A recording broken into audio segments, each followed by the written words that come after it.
What's going on, people? We're back again for another video. Today we are talking some of the aftermath and the fallout from the Fury and Usyk Undisputed heavyweight fight. Let's get into today's video. To be fair, I've been seeing a lot of interesting videos and interviews coming out since the Fury fight. You know, when there's a big fight, I do like to watch some reactions and just entertain myself a little bit.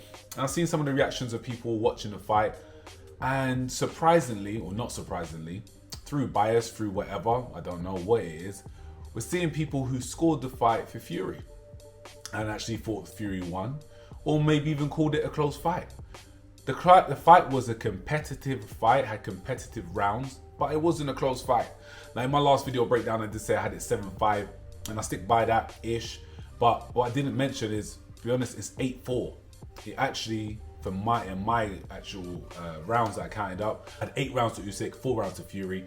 But if you're being generous, then you can give Fury an extra round here or there. I believe it was either the 10th, maybe it wasn't the 10th, it was the 11th or it was the 12th round, I believe. If you're being generous, you can give that to Fury.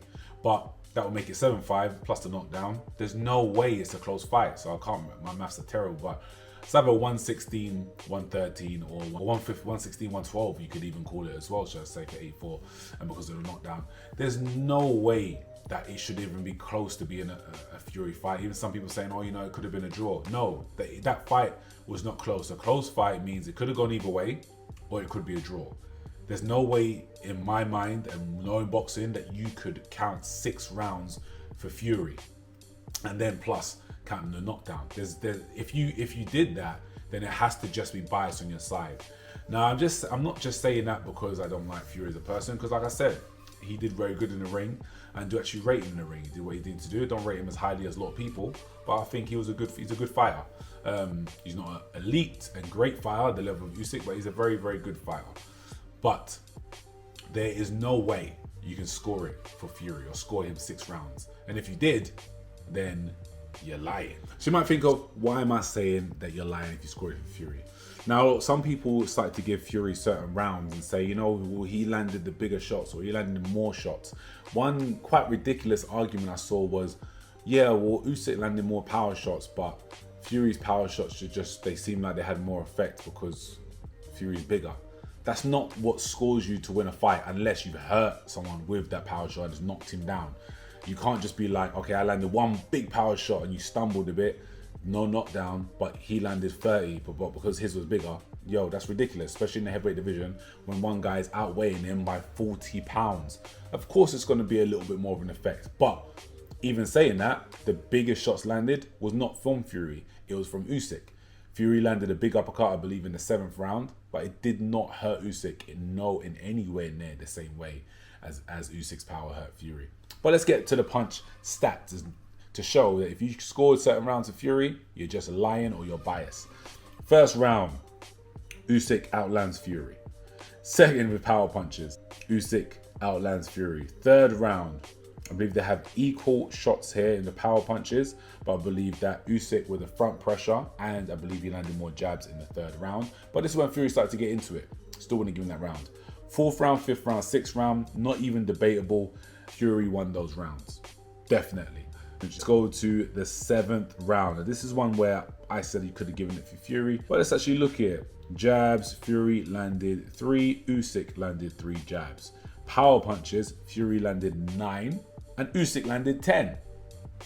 So technically, if you're going on punch stats and whatever, but I don't know. Let's say front pressure, I believe Fury was still on front foot, so you could give that round to Fury. I believe I did anyway. In the 8th round, where we know that Usyk took over, he landed more punches. I'm not going to go through everything. He landed more punches, all right? Power punches, Fury landed 2 in the 8th round, and Usyk landed 4. So he doubled him on both in the 8th round. So I don't know how some people are scoring the 8th round to Fury, but whatever. I mean, we can go on like this, but it doesn't need to. We know what happened in the 9th round, 10th, and 12th round. This is the point of contention. So let's already have a look at it in this round now. In the 12th round, Fury landed 3 jabs, Usyk landed 4.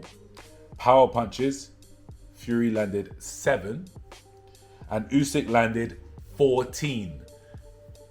So I don't know how really, because even I said it could have been a swing round. I said that it could have been a 10-10, but when you look at it back, and I haven't actually I've watched highlights of the fight. I haven't rewatched the fight in its fullest. I would actually give Fury 4 rounds rather than the 5.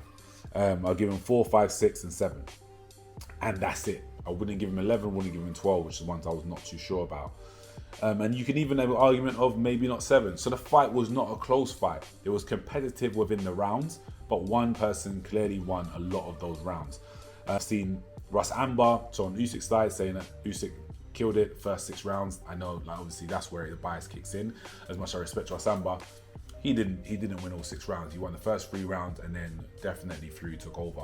I've also seen Eddie Hearn talking some nonsense, like, and I get it. He's a businessman, and he's trying to get, you know, a little bit more on side with the Fury clan, because he wants to try and make the AJ fight. You can see it clear as day, because there's no way he would have been this complimentary of Fury in any other way. That is a little bit of what I wanted to break down with today's video. I might add on a little bit more, but that's what to just break down those rounds. And I don't understand how you can score any more for Fury. I don't understand how you can score the fight for Fury. We look at the total punches landed. Usyk outlanded him by like 13 punches, so it's not a massive percentage, but he was also on the front foot for the whole fight. I wasn't getting caught with too much shots, and I feel like, obviously, we know CompuBox is not accurate, but a lot of those shots that Fury were throwing were landing on the arms and landing on the gloves. A lot of things were landing on the gloves, and it seemed like the judges and people watching ringside thought that he was getting hit with them. Ridiculous. Gervonta Davis, ridiculous. Ryan flipping Garcia, crazy wasteman Garcia, ridiculous. You know, I've got to do a video on him as well, because he is just, I really don't like that guy anymore. I was kind of a fan of him, and I want him out of boxing now. A lot of nonsense. But what did you think? Did you have it for Fury? Did you really think it was a close fight? Hearing the stats, do you still think it was a close fight? Have you watched it back? Are you counting the pressure that Usyk was putting on? Are you counting the body shots Usyk was putting in the first round? You know, very interesting. I'm going to make another video on some of the defenses of Fury coming out, or let's call it the Fury Defense League. They're coming out of the woodwork. We'll talk about that later. Like, share, subscribe, comment below. See you soon. Peace.